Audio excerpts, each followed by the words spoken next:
Guys, welcome back to my channel. Today is going to be a little different than the videos I have posted so far.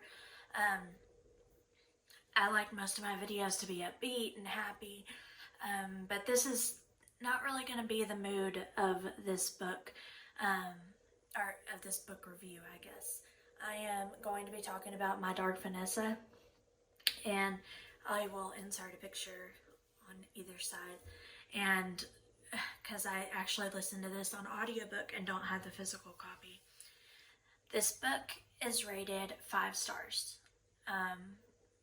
It's it's a good book, but it is impossibly hard to read. It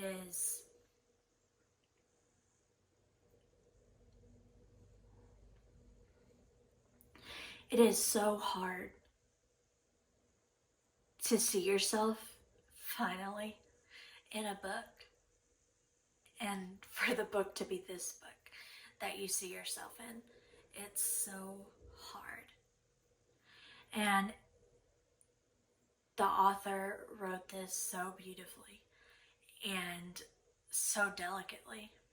And she went where most people don't go. She went where most people shy away from because it's too hard.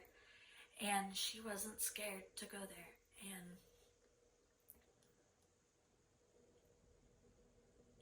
check the trigger warnings before you read this book because it's bad. It's got all the things in it, and it goes in detail in all of the things. But every one of the things that happen that's in such vivid detail that you don't want to watch is so important for the story to get through. And it talks about, I guess I should tell you, the story of what it's about. So Vanessa, it follows 2 timelines. It follows Vanessa now and Vanessa when she was younger, and it starts when she's 15. And she's at a boarding school, and she loves to write, and she loves English, and her English teacher, his name is Jacob Strange. And he is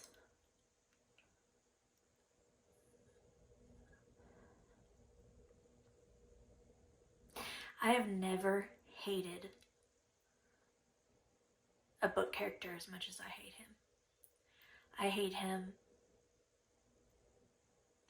because I realized that I hate somebody too. Anyway, so he finds Vanessa and he points her out. He singles her out, and he tells her that he wants to kiss her and put her to bed. And he favors her in class, and it slowly builds from there. All the while, he was grooming her, so she didn't even realize what was happening. She didn't even realize that it was wrong and that she was a victim. She didn't know. And it was so hard because as her life continued, she thought that everything was fine. She thought that everything was mutual. And that's the hardest thing is when you've been groomed to think that it's okay. When you've been groomed to think that your life is normal. When you've been groomed to think your life is normal and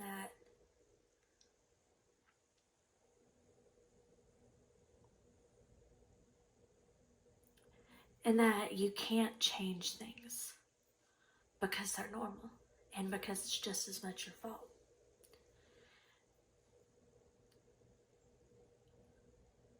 I don't even know how to review this book. There's a part where Vanessa says, stop. It has to be a love story. I need this to be a love story. Because if it's not a love story, then what does that mean? This has been my life. My whole life. It has to be a love story. And then she breaks.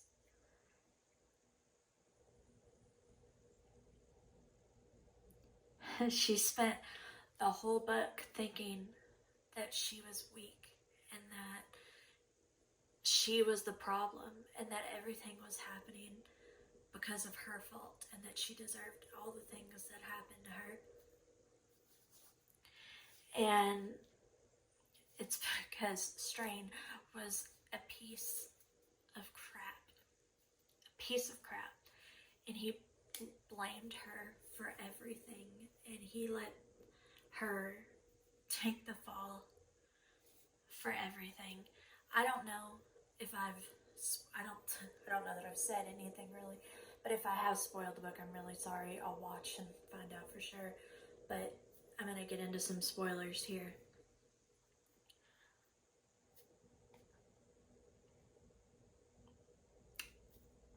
I've never been so glad for a character to die.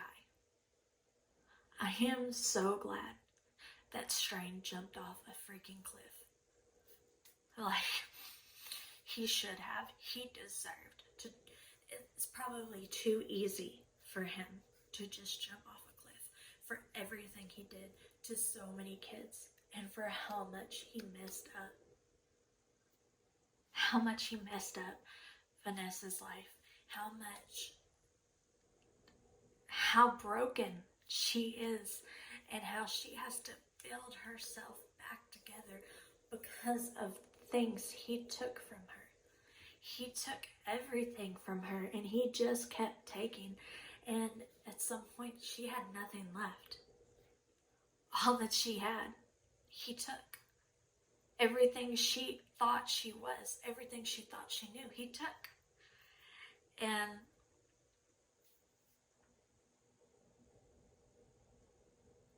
at some point, while they were sleeping together, she said, "Is this rape?"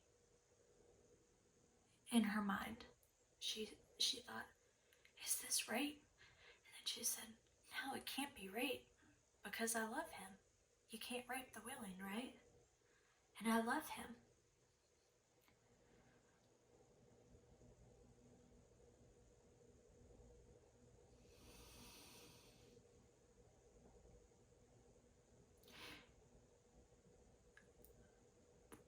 The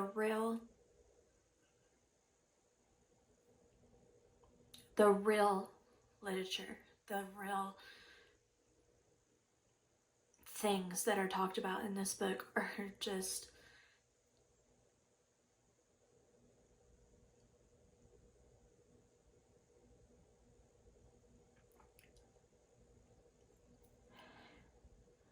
you should read the book. You should read the book, but check the trigger warnings. Because it's hard. It's really hard to read, especially if it's trigger warnings for you. And I don't want anybody to be blindsided. It's really hard. It's a really hard book. But it's a very important book. It needs to be talked about. It needs to be read. And people need to open their eyes to the things that are happening to our children. And they need to realize what grooming is and see the little steps that make big differences, the little steps that lead to feeling stuck and to feel suffocated and alone. And this also talks about the implications of speaking. My name's Taylor, okay? The girl in the book The other girl in the book, her name is Taylor too. And my abuser's name is also in the book. So it's just really hard. But they talk about what happens when you speak, what happens when you tell people what really happened. And what happens is everybody thinks you're lying. Everybody thinks that you're lying and that it's your fault, and it doesn't matter how old you were, because you wanted it, obviously. It doesn't matter how much older they were. If you had wanted it, or if it had been forced, then you would have said something then, right? It talks about Taylor sharing her story and getting death threats and men threatening to come to her house and rape her and kill her. This is a book, but this is real life. This happens.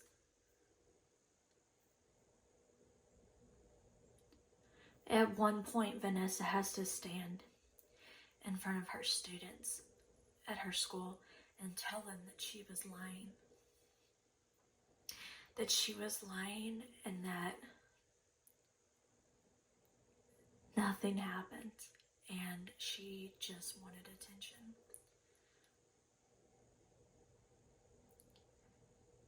And then she lost her place in that school. And that's what happens sometimes when you tell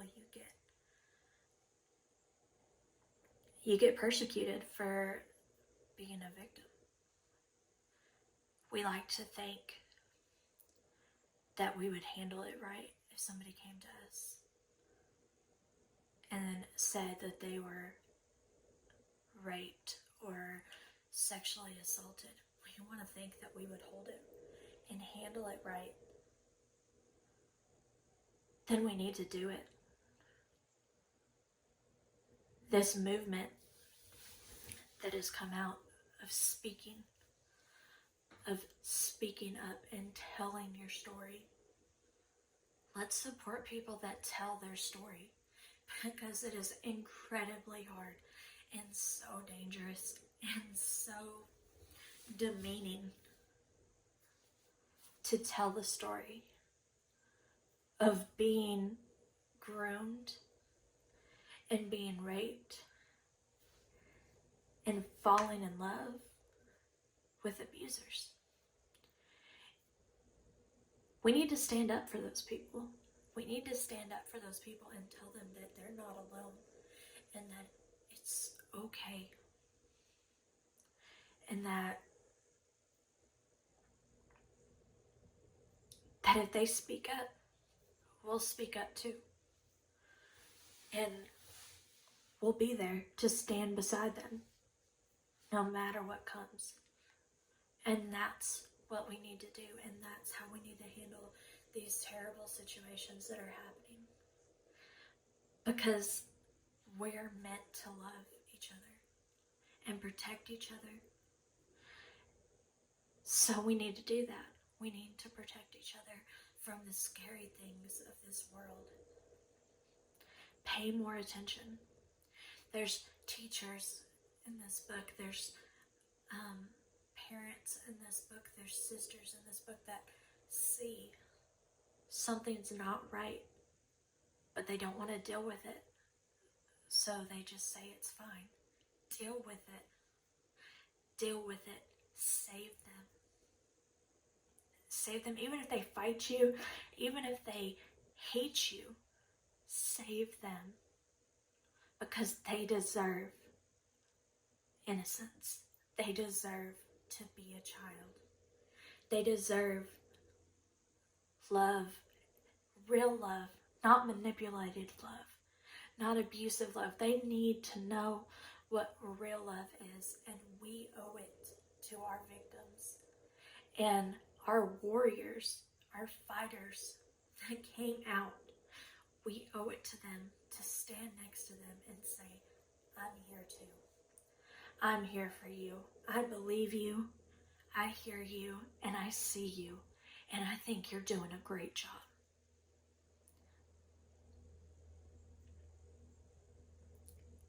Vanessa is a fictional character. But to all the Vanessas out there who aren't fictional characters, I see you. I believe you. And me too. Thanks.